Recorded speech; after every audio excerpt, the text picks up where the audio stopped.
I often wonder if other incarnations of the story, like the live-action Pretty Guardian Sailor Moon or even the new La Reconquista musical, have placed so much emphasis on developing Amy's character and giving her all these growing story arcs because neither the anime or the manga really did much with her. Though it certainly makes my job easier. Amy remains, by and large, the same kind of character in both the anime and the manga. She's very quiet and kind of shy, and you always see her with some kind of wry look on her face as she silently judges her friends when they start to get up into their antics. Particularly Minako, Usagi, and Rei. She gets extremely flustered when it comes to romance and boys to the point where she breaks out in hives at the mention of a love letter, and she's very serious about schoolwork and being a senshi. And as I said in an earlier video, Naoko wanted her to be a cyborg originally, but Toei was like, no.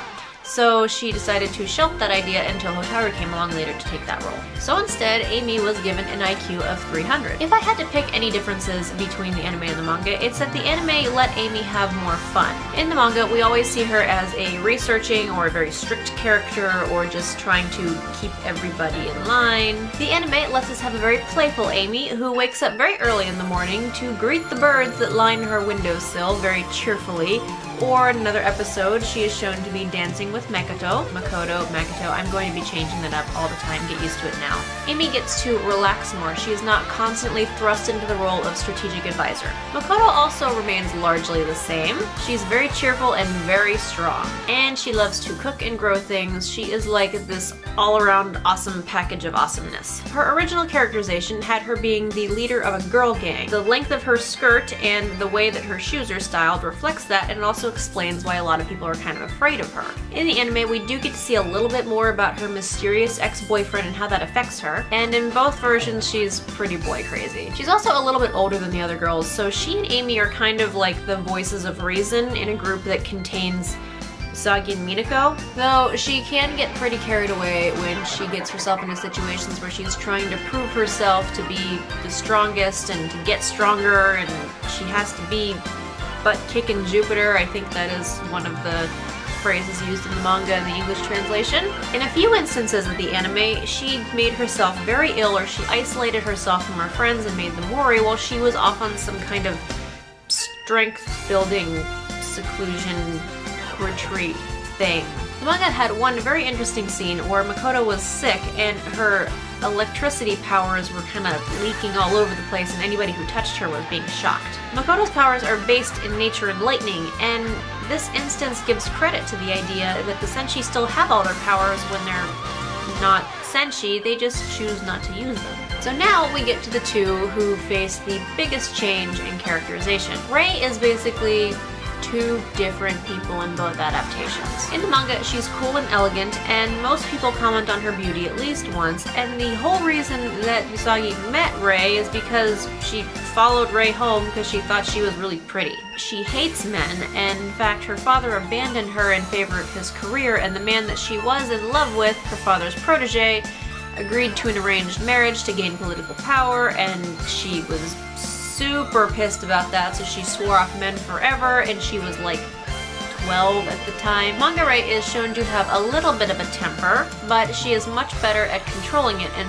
channeling it through the proper sources. She also relies on her psychic abilities much more in the manga than the anime. That being said, all of the senshi in the manga have some degree of sixth sense, but Rei is the only one who has acknowledged ESP, which she also uses in her duties as a Miko at the shrine. The only other senshi who even come close to Rei's powers are Michiru, who has to channel hers through her mirror to see any visions, and Hotaru, who can conjure visions and heal others without outside help.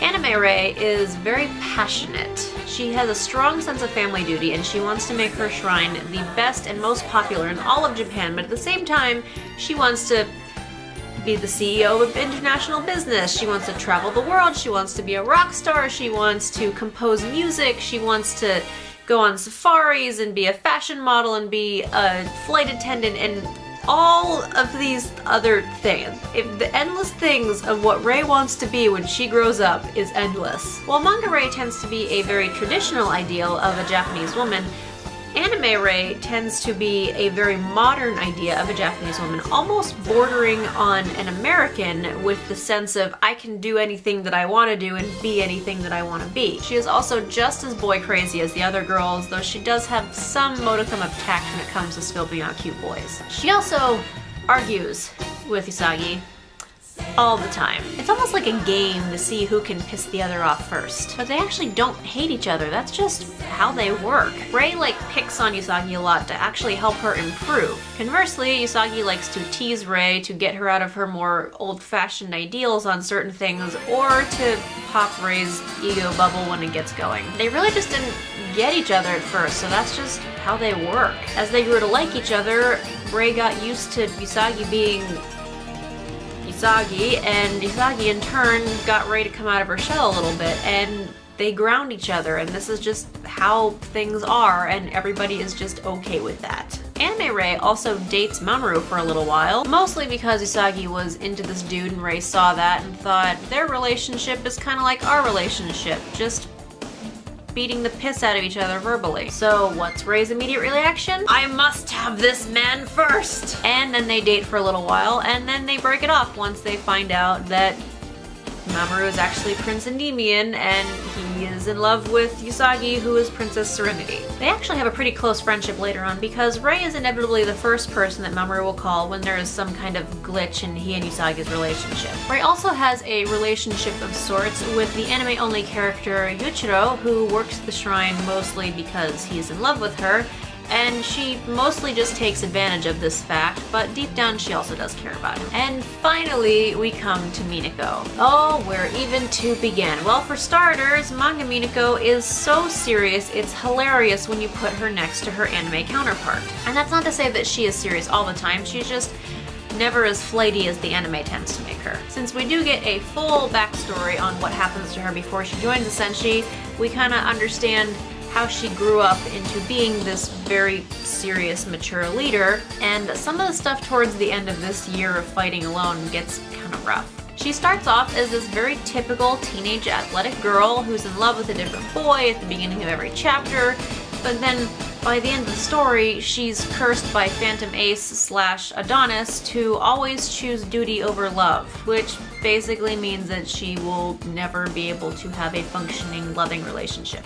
When she comes into the Sailor Moon story, she is the only one who knows about their past lives, so she risks her life to masquerade as the princess until Usagi's memories come back. For the most part in the manga, particularly when she's first being introduced, she comes off as being very showy about being carefree and lighthearted. It's like a mask that she puts on, and then she's normal when she's very serious and contemplative. Though, as the original big bad of Metalia has been defeated, Minako does actually get to feel the burden of the past being lifted off her shoulders, and she does become more genuinely carefree and lighthearted. But since she is the most experienced soldier and the leader of the Sailor Senshi, she doesn't exactly get much time to be silly and happy. And the curse that was put on Minako does actually come true more often than not. She might flirt with the idea of a cute boy every once in a while, but when push comes to shove, she's gonna put everything else aside for the sake of her duty and protecting the person that she has dedicated her life to,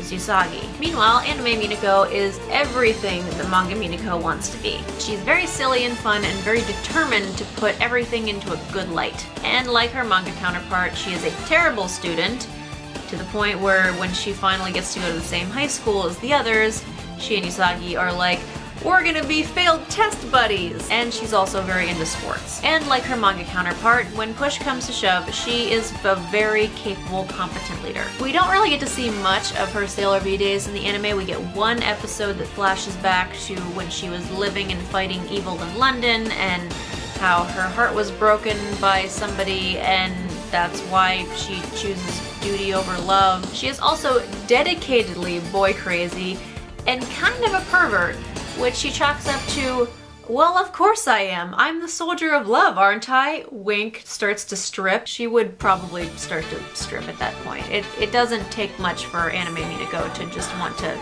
strip for some reason. Minako and Usagi tend to team up to be the most adorable pair of dorks you will ever come across. And this drives Rei crazy. And oddly enough, Rei has the closest bonds with both Minako and Usagi because of this. If you watch carefully, Minako and Rei tend to be almost in sync with each other when they're in battle because they always know that the other one's gonna be there to have their back. But we will get more into how everyone's relationships kind of intertwined together in a later episode. I will see you guys next week when we go into the Outer Senshi. Thank you so much for watching. See you then. Bye.